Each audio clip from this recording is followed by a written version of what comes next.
batang utamanya. Dia rapi gitu ya. Jadi batang sendiri baru di sini. Dia seperti horizontal gitu percabangannya. Jadi kalau melihat dari bawah seperti roda seperti ini. Nah, ini juga ini di pohon kenanga, meskipun tidak semuanya serapi ini gambar atas ya, tetapi rata-rata betul apa percabangannya itu horizontal ya dari cabang utama dan umumnya membentuk seperti ini, seperti jeruji. Apa namanya? Kulit batangnya di anunasi juga kuat. Jadi kalau teman-teman pelupas kulit batangnya maka seperti seperti bisa seperti tidak putus gitu ya. Jadi seperti tali gitu. Nah, itu juga salah satu karakter dari anunasi. Dan kalau kita potong tangkainya, tangkai dengan pisau gitu, maka permukaan daunnya membentuk seperti jeruji sepeda. Ya, sama seperti sama seperti percabangannya ya, percabangan dari dari batang utamanya. Jadi kalau kita potong, nah ini ada seperti jerujinya. Nanti bisa dilihat kalau teman-teman ketemu apa ya, ketemu sirsak gitu ya, silakan dipotong yang rapi, nanti akan kelihatan di dalamnya tuh kayunya seperti ini. Oke, di Anonase, Molorase, Anonase, Myristicase dimaknai dengan sederhana ya, tunggal ya, dan dia alternate. Disticus juga menghadap satu sisi. Yang bagian bawah ini contohnya ya, kalau sisi bagian atas daun itu menghadap ke kita, maka semuanya akan sisi atas semua. Tapi kalau kita balik, maka sisi bawah semua yang akan terlihat. Itu yang disebut dengan disticus. Jadi tidak ada daun yang satu menghadap ke atas, satu menghadap ke bawah gitu. Jadi semuanya seragam. Nah, dia juga tidak memiliki stipul ya, dan biasanya tulang daunnya juga agak kegelapan sama seperti ebenase. Nah, ini sirsak ya, yang umum kita lihat. Kemudian ada juga nih kenanga ya. Nah, kalau punya pohon kenanga juga di rumah bisa dilihat karakter-karakter dari apa batang tadi ya. Dan ini struktur yang sebenarnya sederhana sekali ya teman-teman. Jadi kalau bunganya itu kadang-kadang tidak terlalu berwarna ya. Uh, Maksudnya bukan tidak terlalu berwarna, tidak terlalu kompleks gitu ya. Jadi tebal dan biasanya agak besar untuk anonase. Uh, Berkelipatan 3 ya teman-teman. Rata-rata berkelipatan 3. Agak percepat sedikit. Ini keragaman dari bunga-bunga anonase ya, dan buahnya. Nah, kalau teman-teman lihat buahnya ini sangat sangat sangat anonase sekali ya. Jadi dari satu titik ini tangkai buah, kemudian buahnya jadi punya tangkai-tangkai lagi atau membentuk seperti ini ya. Seperti pom-pom gitu, seperti apa ya? Seperti buah majemuk. Iya, memang buah majemuk, dia buah apa? Buah majemuk ya. Nah, kalau apa namanya? Bayangkan teman-teman kalau ini bersatu, maka bentukannya kemudian menjadi seperti sirsak. Jadi sirsak itu sebenarnya juga apa ya? Bukan awalnya ya. Mungkin evolusinya awalnya seperti ini, kemudian dia satu sama lain saling saling apa ya? Saling melingkupi sehingga seolah-olah menjadi satu buah utuh. Ya sebenarnya kalau kita perhatikan dia juga buah majemuk ya, berasal dari bahan buah. Oke, kita masuk ke miristikasi atau pala. Ini juga masih saudaranya anon ya. Nah, di miristikasi pala ini pantropikal juga teman-teman, di kawasan tropis. Kemudian yang paling banyak sering kita dengar Mistika, Sweldia, dan itu ada di negara kita semuanya. Nah, ini untuk pala, mungkin teman-teman belum pernah lihat pohon pala seperti ini. Dia aril dan biji. Aril ini seperti apa ya? Uh, Struktur pelindung bijinya. Dia biasanya umumnya pohonnya besar juga dan sama juga teman-teman memiliki horizontal percabangan ya, hampir sama seperti anon, meskipun di anon sangat sangat jelas. Nah, makanya untuk membedakan antara anon dan miristik biasanya coba kelupas ininya, potong kulit batangnya, dan dia akan bergetah. Jadi kebanyakan miristika ini bergetah, ada yang berwarna bening, kebanyakan bening, ada juga berwarna merah. Biasanya ada. Ya, jadi kalau teman-teman lihat, kok ada apa? pohon yang berdarah seperti itu. Sebenarnya itu adalah pasti itu adalah kemungkinan besar itu adalah kenema, ya, atau Horsevallea, yaitu adalah Myristica, jenis Myristicaceae yang bergetah berwarna merah. Dan kalau kita potong getah Myristicaceae itu sangat ini sekali, sangat cair sekali, encer sekali. Karena saking encernya kadang kita potong tangkai gitu, gunting stek itu langsung menetes gitu, seperti menangis, langsung keluar gitu, seperti getahnya itu langsung cepat sekali keluar karena encer ya. Nah itu juga salah satu karakter penting di Myristicaceae. Nah ini Myristicaceae juga terdaunnya sederhana ya, tunggal, tikus juga. Kemudian dia tidak punya stipul juga, tidak ada daun pelindung, dan bagian belakangnya terkadang kecoklatan atau pucat ya. Dan dia umum juga memiliki rambut yang kemerah-merahan seperti ini. Jadi daunnya kadang yang terutama itu dilindungi oleh rambut yang berwarna kemerahan. Nah ini juga contoh-contoh Myristicaceae aja bunga-bunganya teman-teman. Jadi sederhana kalau kita perhatikan mereka memiliki karakter bunga sama lain yang mirip, Myristicaceae dan Anonaceae.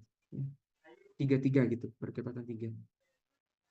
Nah kita masukin terakhir, Lauraceae ini banyak dimanfaatkan oleh kita. Ini kita ada alpukat sama kayu manis. Keduanya berasal dari family Lauraceae, ini yang terakhir kalau nggak salah. Oke, kita hampir selesai. Lauraceae pantropical sampai subtropical ya.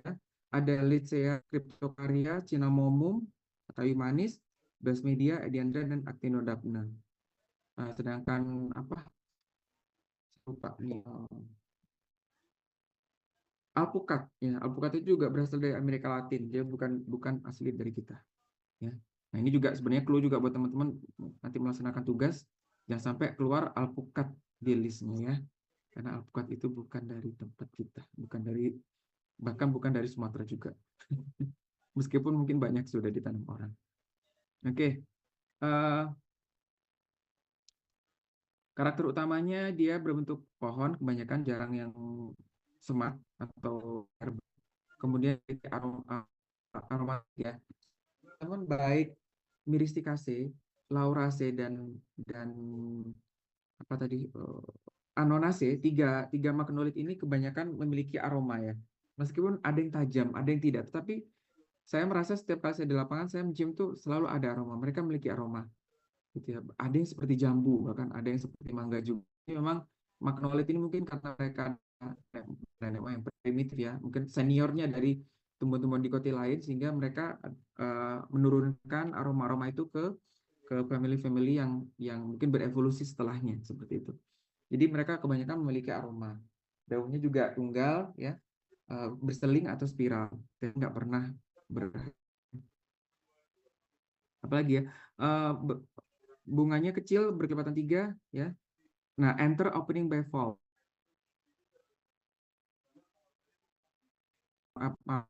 Apa sih? Iya, kepala sari atau yang menghasilkan polen itu nanti akan terbuka dengan valve. Itu nanti saya akan perlihatkan ya bagaimana strukturnya. Nah, kalau di daun teman-teman, daunnya alternate ya. Kadang-kadang opposite juga, tapi jarang. Kebanyakan alternate atau berkarang seperti ini. Dan belakang daunnya selalu pucat seperti ini untuk klasik. Agak kepucat-pucatan keabu-abuan. Itu glaucus below artinya. Yang penting. Terus nah ini bunganya berkelepatan tiga di sini. Ini ada 6 ya teman-teman, 6, tapi dia tiga artinya di sini. Satu layer ada 3, 2, 3, kemudian 2, 3. Lalu seperti itu. Berkelepatan 3 karena biseksual atau bunga lengkap, atau uniseksual bunga tunggal ya. Bunganya juga nggak terlalu berwarna-warni kalau Lauraceae, tidak seperti Anon dan Myristica ya. Dia warnanya kadang-kadang cuma putih, kuning, gitu. Kuningan atau bahkan hijau. Nah, ini yang disebut dengan valve, teman-teman. Jadi kepala sarinya itu teman-teman, pollen itu dengan memiliki penutup seperti apa ya? Seperti kita pakai topi gitu. Nah ini tutupannya ada 2, kanan dan kiri seperti ini, saling berhadapan. Ini tutupnya yang ini seperti ini. Jadi ini sangat laurasi sekali, ya, karakter penting di laurasi juga. Nah ini buahnya biasanya tunggal di yang alpukat yang tunggal, dia tangkai tangkai bunganya itu membengkak, bentuk bagian buah ya, seperti ini. Dan juga kemerah-merahan seperti ini. Jadi buahnya itu sebenarnya ini dan ini hampir mirip seperti anacardia tadi ya. Ya, tangkai daunnya yang membengkak. Tangkai buahnya atau bunganya yang membengkak. Oke, selesai materi kita hari ini teman-teman.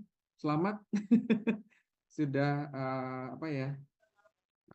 Menyelesaikan identifikasi untuk dikotil. Ini slide yang sangat panjang teman-teman sebenarnya. Kalau bayangkan kalau minggu lalu kita sudah apa ya mempelajari cara mengidentifikasi dulu ya, kayak apa ya introduction-nya, kemudian ini kita masuk ke intinya. Ya ini sudah saya pilih dari beberapa family yang penting. Kemudian sebenarnya idealnya kita bisa berhari-hari ya untuk mempelajari banyak family. Nah kira-kira itu saya coba stop share. Silakan kalau ada yang ingin bertanya mungkin sebelum kita akhiri atau bertanya tentang tugas juga silakan. Nanti mungkin di bagian akhir atau teman-teman sudah tahu cara mengecek eh, apa ya status konservasi suatu spesies sudah tahu caranya.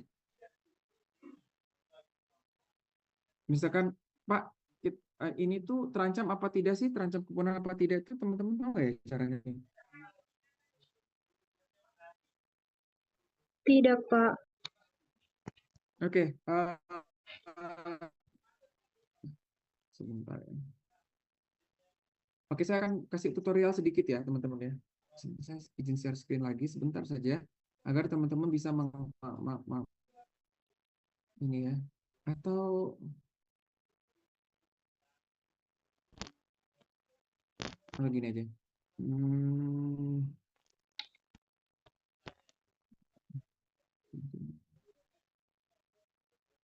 Screen saya dulu deh.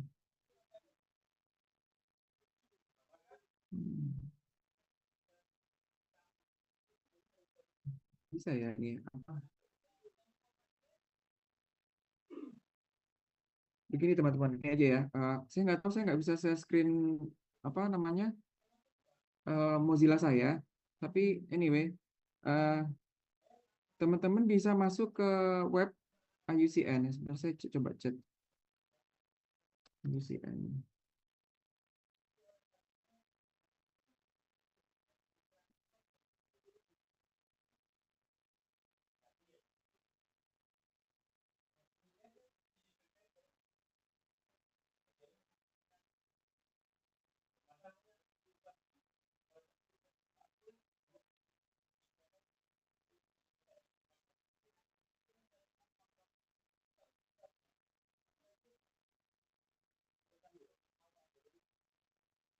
Sebentar.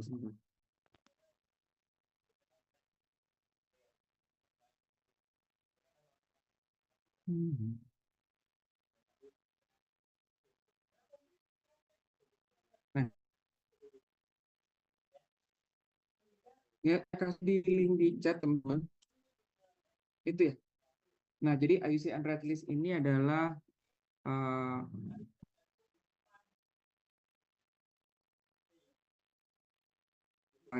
baik tumbuhan, mikroorganisme ataupun hewan secara global. Jadi bukan Indonesia doang. Jadi secara global. Nah, nantinya teman-teman akan diperlihatkan misal teman-teman cari nama muncul di situ. Tapi kalau seandainya tidak ada, teman-teman bisa jadi memang itu belum diakses atau belum dinilai status konservasinya. Jadi kalau memang tidak ada ya ya teman-teman bisa tuliskan ya tidak ada status konservasinya gitu. Tapi kalau ada ya akan alangkah baiknya kalau dituliskan ya karena bisa jadi dia terancam atau tidak. Uh,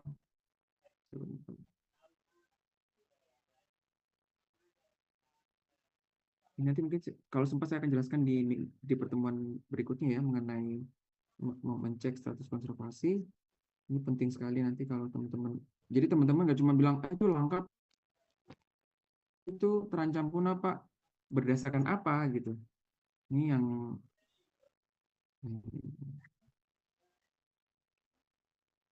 ini ada satu slide teman-teman yang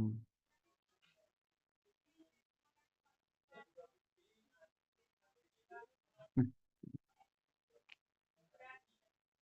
oke, terlihat ya teman-teman ya.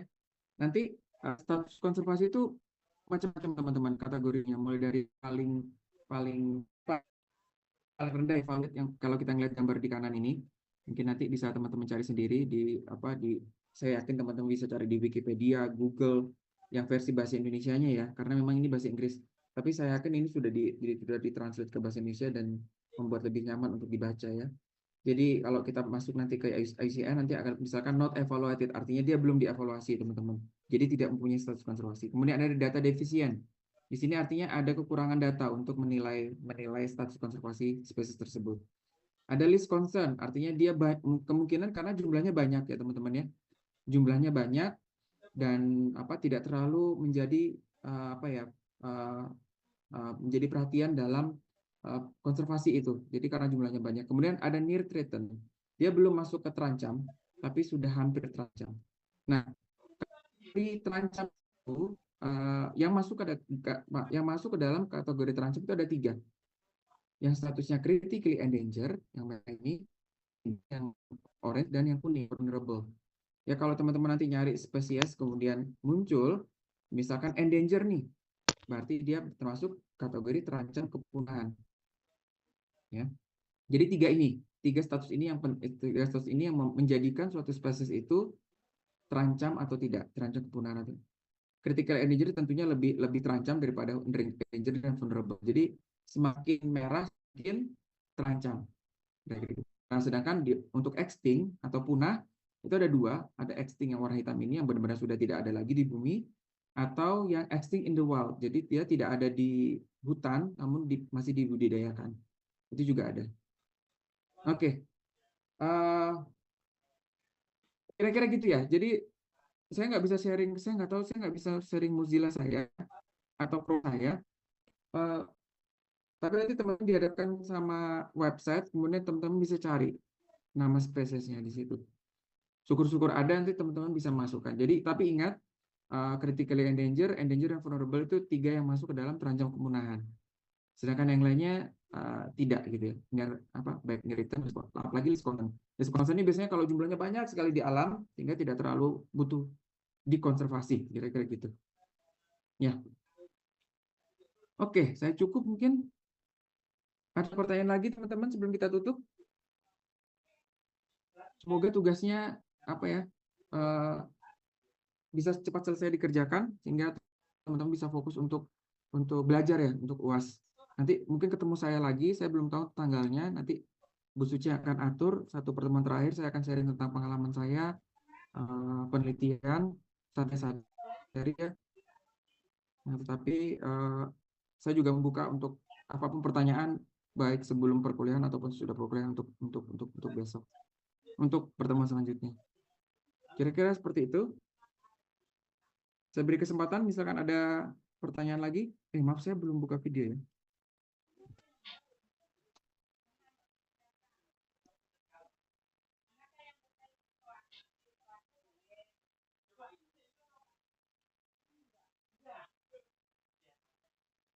Silakan sambil buka video ya teman-teman agar saya bisa screenshot.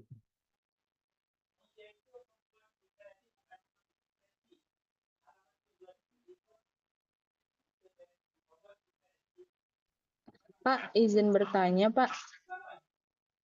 Iya, silakan. Untuk website mengecek kelangkaan tumbuhan itu ada nggak Pak selain yang IUCN itu Pak? Soalnya kemarin saya cari satu tumbuhan langka, terus cari di IUCN-nya nggak ada Pak. Iya, jadi kalau memang sejauh ini memang IUCN itu ya untuk melihat keterancaman punah ya. Karena kalau langka atau tidak itu sebenarnya mengacu ke undang-undang. Jadi yang istilahnya yang menentukan langka atau tidak atau dilindungi. Maaf kalau langka itu sebenarnya gini ya teman-teman, maaf ya. Istilah langka itu sebenarnya agak subjektif. Karena langka itu bisa jadi apa ya, langka menurut kamu atau langka menurut siapa gitu, itu agak ini ya. Tapi kalau IUCN dia kan statusnya jelas itu untuk terancam punah atau tidak gitu ya. Nah sedangkan kalau saya harusnya ada undang-undangnya, nanti mungkin saya coba cari undang-undang Kementerian Kehutanan yang apa ya, yang melis jenis-jenis yang dilindungi ya. Jadi bukan langka, jenis-jenis yang dilindungi, jenis-jenis lindungan gitu ya. Karena kadang-kadang antara IUCN Red List yang global dengan lindungan itu bisa beda. Nah, itu bisa juga, jadi teman-teman bisa bilang status konservasinya, oh dia termasuk tumbuhan yang dilindungi undang-undang gitu. Itu, dan kadang-kadang yang dilindungi itu ya hanya dilindungi di Indonesia saja gitu. Negara ya. Tapi kalau IUCN itu status seluruh. Tapi kadang-kadang juga antara pemerintah itu juga tidak selalu situ. Nah, namun alangkah teman-teman juga mengecek di IUCN sehingga teman-teman tahu statusnya. Meskipun ternyata tidak ada, berarti belum dievaluasi. Itu artinya dia belum memiliki status konservasi. Ya, semoga menjawab ya. Jadi mungkin acuannya IUCN Red List sama undang-undang lindungan dari Kementerian Kehutanan. Nanti soalnya saya coba cari ya, saya mintakan ke teman, ada undang-undangnya tuh. Dia mulai dari hewan sampai ke tumbuhan. Tapi tidak terlalu banyak, ya tidak terlalu banyak. Artinya itu kemungkinan apa ya? Biasanya yang dilindungi itu oleh pemerintah yang ini ya, yang memang sedang marak diperdagangkan seperti gaharu seperti itu yang masuk lindungan biasanya. Tapi saya cek dari situ dipaham gitu. Oh ini terancam. Saya kira gitu. Ada lagi?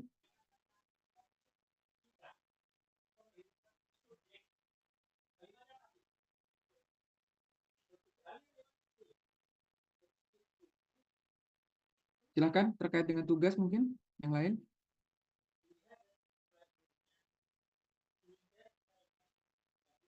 Cukup? Kita cukupkan ya. Saya screenshot dulu sebentar lagi. Sebentar.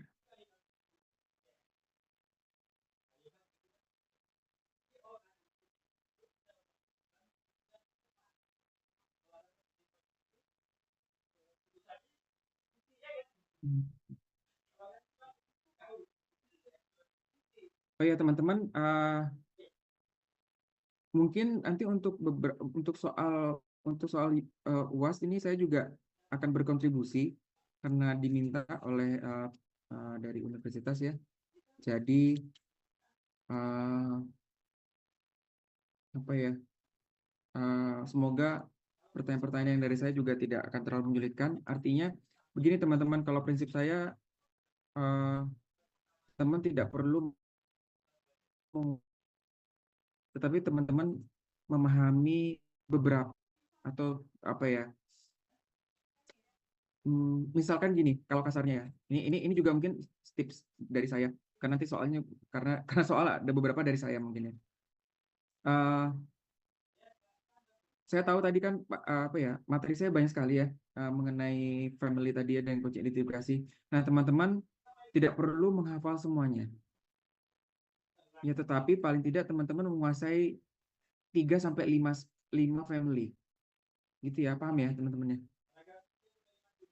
Ya, jadi saya tidak meminta teman-teman menjadi expert yang menghafal semuanya, menghafal semua suku, tapi paling tidak ya 3 lah. 3 sampai 5 lah. Syukur-syukur bisa ya kalau semuanya bagus. Tapi kalau teman-teman merasa ini jangan sampai begini teman-teman. Ada kadang-kadang kita berpikir kayak kita harus menguasai semuanya, tetapi malah kita at the end of the day kita cuma tahu sedikit. Kita tidak tahu semuanya akhirnya.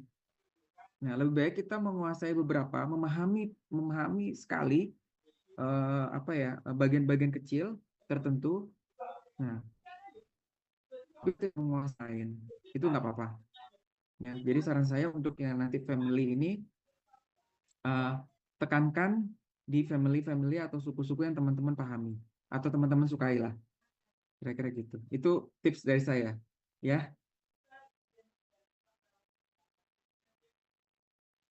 tidak pernah terserah. Pilihannya banyak ya, jadi tidak perlu soman. Mudah-mudahan bisa membantu nanti ketika UAS. Gitu saja mungkin. Nanti. Terima kasih. Saya akhiri. Assalamualaikum warahmatullahi wabarakatuh. Selamat siang. Waalaikumsalam warahmatullahi wabarakatuh. Izin pamit ya. Ya, Pak. Ya, Pak. Ya, Pak. Ya, Pak.